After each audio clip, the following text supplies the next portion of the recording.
नमस्कार दोस्तों, आपका स्वागत है एजुकेशन पॉइंट 1989 पर। आज हम कक्षा 10 के इतिहास विषय के अध्याय 5 मुद्रण संस्कृति और आधुनिक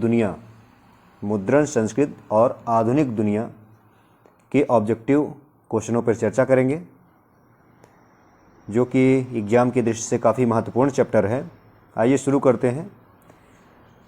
पहला क्वेश्चन है, यूरोप में मुद्रण कला का आविष्कार किसने किया? यूरोप में मुद्रण कला का आविष्कार किसने किया? ऑप्शन है William Caxton, Johannes Gutenberg, Martin Luther, Thomas Cromwell. इसका सही ऑप्शन हो जाएगा जोहान्स गुटेनबर्ग। आइए अगले क्वेश्चन की ओर। यूरोप में मुद्रण क्रांति ने किस आंदोलन को बल दिया? इसके ऑप्शन है पुनर्जागरण, औद्योगिक क्रांति, फ्रांसीसी क्रांति, धर्म सुधार आंदोलन। तो यूरोप में मुद्रण क्रांति किस आंदोलन को बल देता है? ये धर्म सुधार आंदोलन को बल देता है। आइए अगले क्वेश्चन की ओर। क्वेश्चन नंबर 3, यूरोप में मुद्रण कला के प्रसार का सबसे महत्वपूर्ण परिणाम क्या था? अधिक किताबों का निर्माण, ज्ञान का प्रसार, धार्मिक सुधार। उपरोक्त में से सही? बिल्कुल सही है, इसमें उपरोक्त सभी होगा। अधिक किताबों का निर्माण मुद्रण कला से संभव हो पाया। जब अधिक किताबों का निर्माण हुआ, जिससे ये ज्ञान लोगों तक ज़्यादा तेज़ी से फैला, तो ज्ञान का प्रसार भी हुआ और इससे धार्मिक सुधार आंदोलन को भी बल मिलता है। अतः उपरोक्त में से सभी हो जाएगा। आइए अगले क्वेश्चन की ओर। अगला क्वेश्चन, भारत में मुद्रण कला का आगमन कब होता है? अब ये भारत की बात कर रहा है। भारत में मुद्रण कला का आरंभ कब होता है? 1540 ईस्वी, 1556 ईस्वी, 1578 ईस्वी या 1600? तो भारत में मुद्रण कला का आरंभ 1556 ईस्वी में शुरू हो जाता है। आइए अगले क्वेश्चन की ओर। पैनी पत्रिका का प्रकाशन किस देश में हुआ? महत्वपूर्ण क्वेश्चन है। पैनी पत्रिका का प्रकाशन किस देश में होता है? इंग्लैंड में, फ्रांस में, जर्मनी में या अमेरिका में? तो पैनी पत्रिका का प्रकाशन इंग्लैंड में होता है। ठीक है, आइए अगले क्वेश्चन की ओर। क्वेश्चन नंबर 6, भारत में पहली छपाई मशीन किसने और कहाँ स्थापित की? पुर्तगालियों ने गोवा में, ब्रिटिशों ने कोलकाता में, डचों ने मद्रास में या फ्रांसीसियों ने पांडिचेरी में? तो भारत की पहली छपाई मशीन पुर्तगालियों ने लगाई। और कहाँ लगाई? गोवा में लगाई। तो पहली छपाई मशीन पुर्तगालियों ने गोवा में लगाई। इसको विशेष ध्यान रखेंगे, बहुत ही महत्वपूर्ण क्वेश्चन है। आइए अगले क्वेश्चन की ओर। क्वेश्चन नंबर 7, गुटेनबर्ग की छपाई प्रेस ने किस धार्मिक ग्रंथ को सबसे पहले छापा? ये बहुत ही महत्वपूर्ण क्वेश्चन, वेरी इंपॉर्टेंट।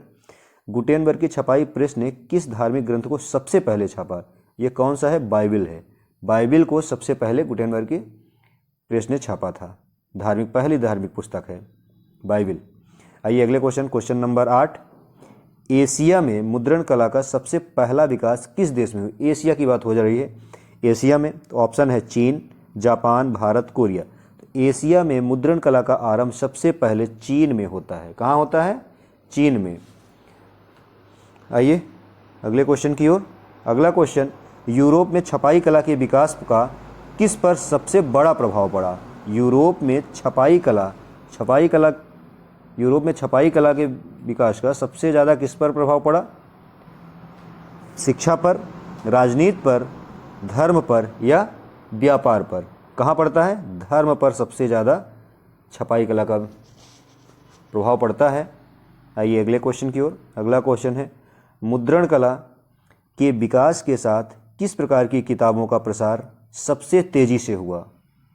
किस प्रकार की किताबों का प्रसार सबसे तेज़ी से होता है? धार्मिक किताबों का, विज्ञान की किताबों का, राजनीतिक किताबों का या साहित्यिक किताबों का? किसका होता है? धार्मिक किताबों का प्रसार सबसे ज़्यादा होता है, सबसे ज़्यादा तेज़ी से होता है।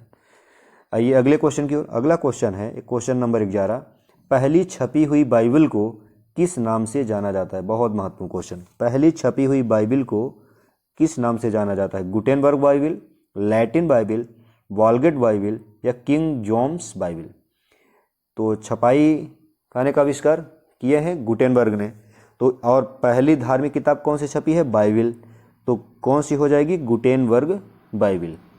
पहली छपी हुई बाइबिल को गुटेनबर्ग बाइबिल के नाम से जाना जाता है। आइए अगले क्वेश्चन की ओर। अगला question, the temple of God, the temple of God नामक पुस्तक किसने लिखी है? मार्टिन लूथर ने, जोहान्स गुटेनबर्ग ने, रिचर्ड ब्रदर ने या मैसियोन ने? ये द टेम्पल ऑफ गॉड पुस्तक की रचना मैसियोन ने की है। इसको आपको ध्यान रखना है। आइए अगले क्वेश्चन की ओर। अगला क्वेश्चन, भारत में सबसे पहला मुद्रण प्रेस कहाँ स्थापित किया गया? अभी इससे पहले हम लोगों ने इस पर चर्चा कर ली है। पुर्तगालियों ने गोवा में लगाया, तो सबसे पहला कहाँ हो जाएगा? गोवा में। तो इसमें कोई दिक्कत ही नहीं। आइए अगले क्वेश्चन की ओर। अगला क्वेश्चन, मार्टिन लूथर ने मुद्रण कला का प्रयोग किसके लिए प्रयोग करते हैं? मार्टिन लूथर कौन थे? एक धर्म सुधारक हैं। अगर वो धर्म सुधारक है तो धार्मिक सुधारों के प्रचार के लिए ही इसका प्रयोग करेंगे, बिल्कुल। तो मार्टिन लूथर मुद्रण कला का प्रयोग धार्मिक सुधारों के प्रचार के लिए करते हैं। आइए अगले क्वेश्चन की ओर। Question number 15, index of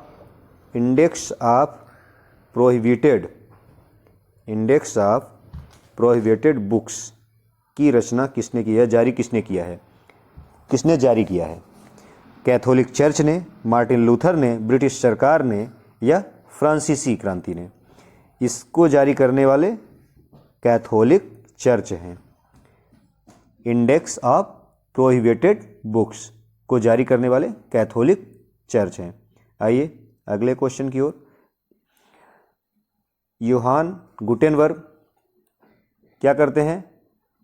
Yohan Gutenberg पहला मुद्रित बाइबल, गोवा में पहला मुद्रण प्रेस 1556 ईस्वी में पुर्तगालियों ने लगाया। चीन में क्या होता है? लकड़ी के ब्लॉकों द्वारा छपाई की जाती थी। पैनी प्रेस, अभी क्वेश्चन आ चुका है, प्रोटेस्टेंट धर्म सुधार आंदोलन में प्रयोग किया गया पैनी प्रेस। राजा राम मोहन राय भारत में धार्मिक सुधारकों के प्रचारक हैं। Index of prohibited books Catholic church द्वारा जारी प्रतिबंधित पुस्तकों की सूची है। आइए आगे चलते हैं। मुद्रण की तकनीक सबसे पहले किस देश में विकसित हुई? ये क्वेश्चन लगभग हो चुका है, लेकिन फिर से एक बार देख लेते हैं। मुद्रण की तकनीक सबसे पहले किस देश में विकसित हुई? चीन में। आइए अगले क्वेश्चन की ओर। भारत में प्रेस के जनक, ये बहुत महत्वपूर्ण है। भारत में प्रेस के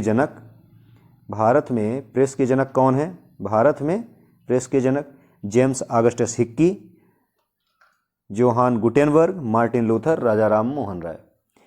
तो भारत में प्रेस के जनक कौन है? James Augustus Hicky. बहुत ही महत्वपूर्ण है, इसको याद रखना है। आइए अगले क्वेश्चन की ओर। अगला, गीत गोविंद की रचना कौन करते हैं? जयदेव करते हैं। गीत गोविंद की रचना जयदेव करते हैं। बाल गंगाधर तिलक केसरी नामक पत्रिका का प्रकाशन करते हैं। पांडुलिपि क्या होती है? पांडुलिपियाँ मुद्रण से पहले, मुद्रण कला जब नहीं विकसित थी उससे पहले जो था तो लिखित विज्ञान का माध्यम थी। पांडुलिपियाँ लिखित विज्ञान का माध्यम थी। कब? मुद्रण कला के पहले। यह ताड़ के पत्तों पर या हाथ से बने कागज पर नकल करके बनाई जाती थी। तो पांडुलिपियाँ क्या होती हैं? मुद्रण कला के पहले लिखित विज्ञान का माध्यम थी। यह ताड़ के पत्तों पर या हाथों से बने कागज पर नकल करके बनाई जाती थी। आइए अगला, वेलम क्या होता है? चर्मपत्र या जानवरों के चमड़े से बनी लेखन की सताई को वेलम कहते हैं। चर्मपत्र या जानवरों के चमड़े से बनी लेखन की सताई को वेलम कहते हैं। मुद्रण प्रेस, मुद्रण की शुरुआत ने दुनिया में जानकारी के प्रसार में क्रांति ला दी। बहुत ही महत्वपूर्ण। मुद्रण की शुरुआत जब होती है विश्व में तो ये जानकारी के प्रसार की क्रांति ला दी। आइए अगले चलते हैं। आज का सेशन हमारा यहीं तक। भारत में मुद्रण, संस्कृत और आधुनिक दुनिया का चैप्टर आज यहीं तक। इसके ऑब्जेक्टिव और कुछ हमने छोटे मोटे लघुत्तरी क्वेश्चनों के बारे में भी चर्चा की।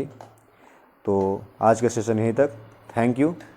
सेशन अच्छा लगे तो लाइक एंड सब्सक्राइब जरूर करिए एजुकेशन पॉइंट 1918 को। नेक्स्ट सेशन जल्द ही, इसका नेक्स्ट पार्ट और आएगा। आज के लिए इतना ही। धन्यवाद।